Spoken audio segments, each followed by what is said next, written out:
सांसद नायब सैनी ने मंगलवार को कैथल खादी बिक्री भंडार का उद्घाटन किया और साथ ही खुला जनता दरबार लगाया, जहां उन्होंने लोगों की समस्याओं को सुना और अधिकारियों को उनका निपटारा करने के लिए निर्देश दिए। वहीं इस मौके पर सांसद नायब सैनी खादी और राफेल सहित विभिन्न मुद्दों पर बात की और कांग्रेस पर भी जमकर निशाना साधा। सैनी ने कहा कि महात्मा गांधी ने खादी की शुरुआत की थी ताकि लोग अपने देश में बने कपड़े पहने।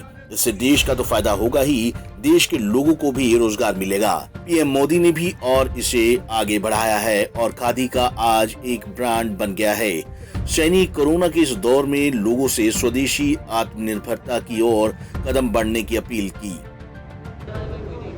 राष्ट्रपिता महात्मा गांधी जी ने जो खादी का शुभारंभ किया था, प्रचलित किया था कि हमारा देश, जो हमारे देश के लोग हैं उनको रोज़गार मिले और वो आत्मनिर्भर बने, उसको लेकर के जब 2014 में आदरणीय प्रधानमंत्री नरेंद्र मोदी जी ने इस देश की गद्दी को संभाला तो उन्होंने इसको और बढ़ावा देने के लिए आदरणीय प्रधानमंत्री जी ने मन की बात में भी देश के लोगों से आह्वान किया था कि हम सब ने खादी को बढ़ावा देना चाहिए, खादी वस्त्र हमें ग्रहण करने चाहिए, पहनने चाहिए। और खादी के अंदर बहुत सारे फैशंस के अंदर भी जो हमारा खादी का कपड़ा है वो इतने आइटम्स के अंदर आ रहा है, इतने फैशन के अंदर आ रहा है कि देख कर के ही व्यक्ति का मन लालायित हो जाता है कि हम खादी को ही पहने और हमें यहाँ आना चाहिए। मैं लोगों से आह्वान करूँगा कि खादी के साथ जुड़ें। वहीं राफेल विमानों पर सैनी ने कहा कि पीएम मोदी ने देश की सीमाओं को सुरक्षित करने और सेना को मजबूत बनाने का काम किया है। राफेल से हमारी सेना को और मजबूती मिलेगी।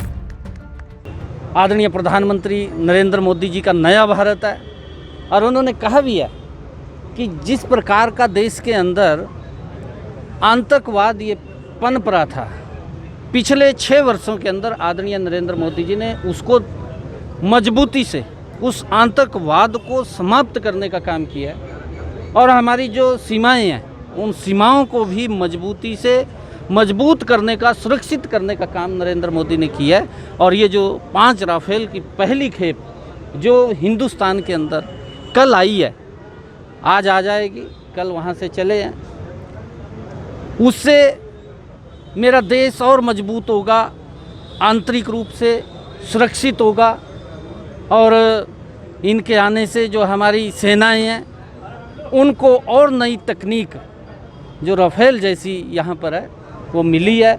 और इससे जो जिस प्रकार का LAC और LOC के ऊपर जिस प्रकार का हमारे पड़ोसी देशों के द्वारा जो जिस प्रकार का पीछे उन्होंने घिनौना कार्य किया है, उसको जवाब देने के अंदर भी हम अपने आप को सुरक्षित रहें, मजबूत रहें। राफेल से इससे मजबूती मिलेगी।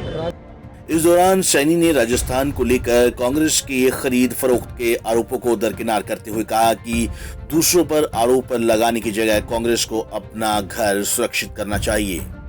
क्योंकि उन्होंने अपना घर सुरक्षित करना चाहिए। दूसरे के ऊपर आरोप लगाने से पहले अपने घर को ठीक करें, दूसरे के ऊपर आरोप ना लगाएं, क्योंकि उनका घर खराब है। और जिस प्रकार का नेतृत्व कांग्रेस का है, कांग्रेस लगातार डूबती हुई जा रही है। डूबता हुआ जहाज कांग्रेस है। कांग्रेस पूर्ण रूप से समाप्त हो चुकी है क्योंकि उनका नेतृत्व उसको पूरा देश जानता है कि कैसा उन्होंने उनका कार्यकाल रहा है। लगातार जो देश के ऊपर जिस पार्टी ने 55 वर्ष तक शासन किया हो और लगातार आज वो समाप्ति की ओर है, क्योंकि उसके अंदर जो उनका कार्यकाल रहा है, जो उनकी नीतियाँ रही हैं, वो नीतियाँ वो देश के लोग सभी जानते हैं, वो देश के अनुरूप नहीं है, वो देश के खिलाफ उनकी नीतियाँ। कैथल पहुंचे सांसद सैनी ने जहां खादी को लेकर देश को आत्मनिर्भर बनने का मंत्र दिया, तो वहीं राफेल से देश की सेना को और मजबूती मिलने की बात कही। सांसद सैनी कांग्रेस पर भी जमकर बरसे और कांग्रेस को अपना घर सुरक्षित करने की नसीहत दी। Bureau report, Punjab Kesari TV, Chandigarh.